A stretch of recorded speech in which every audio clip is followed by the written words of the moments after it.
There are moments in life where you're faced with a choice. And one small decision can have a huge domino effect. The moment can really influence the rest of your life. I started attending Boston Prep in 8th grade. I would often act out. I was a relatively good student in terms of education. I would do my work, but outside of that, I was a pretty bad kid. I had like a lot of demerits, like a historic amount of demerits, in fact. That behavior seemed kind of normal to me. I didn't see it as like, okay, like because of that I'm a bad student. I saw it as like, okay, I'm just a kid. So in 10th grade, I applied for the National Honor Society, and on the day in which we all found out our results, I was definitely sure I was gonna get in. All my friends were getting their letters from Miss Wright. Everybody walked away happier. And then it was my turn. I walked over like nice and cool. I was like, where's my letter at? And she was like, Nick, I'm sorry to say, but you didn't get in. And I was shocked. I was like, why didn't I get in? While we never questioned your academic ability, what we did question was your character and ethical capacity to grow. And so I went outside and like everybody was like taking pictures with their envelopes, like all happy and stuff. But I was crying and I was like really mad. And I called my mom and I was crying and I was like, yo mom, like I didn't get into NHS. She was like, Nicholas, I don't want you to be discouraged at all. I want you to take courage. Think about what disqualifies you. If you don't get in now, you can get in later. After I got off the phone with my mom, I went to try and go convince Miss Wright to let me back into NHS and explain like my reasoning as to why I should be there, because I was still indignant, I was mad. And instead of finding Miss Wright, I found Mr. Lester. And Mr. Lester was pretty blunt with me. He was like, I was one of the people on the committee that voted for you not to get in. Not because you're not capable, but because we just don't feel like we're seeing the leadership from you on a day-to-day basis in the school community. You're someone who really cares about student voice and students being heard.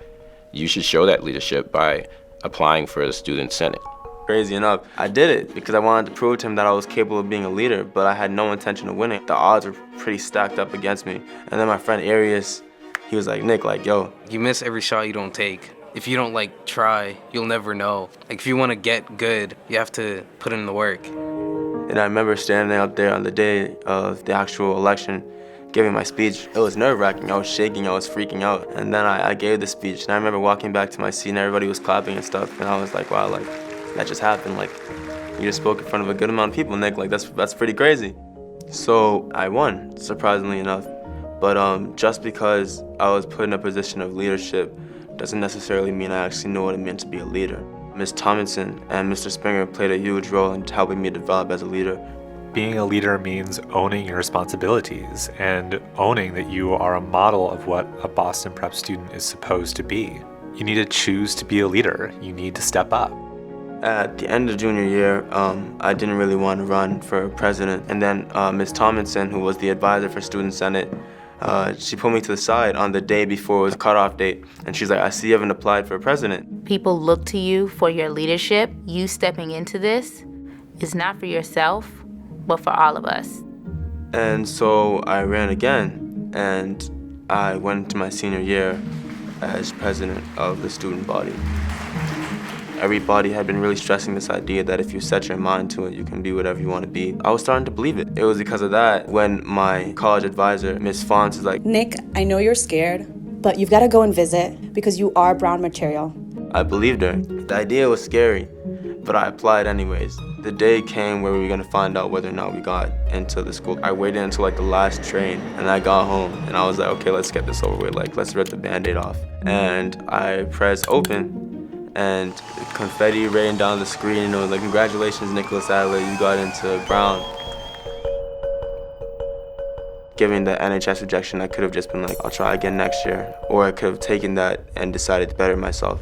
I didn't even realize the significance of getting rejected from the NHS until like 2 years later.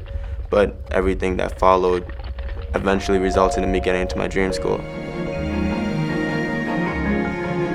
But this isn't just my story, this is the Boston Prep story. This is a place in which you are surrounded by individuals who genuinely want you to succeed. It really goes to show that when people believe in you, you begin to believe in yourself. And when you believe in yourself, anything is possible.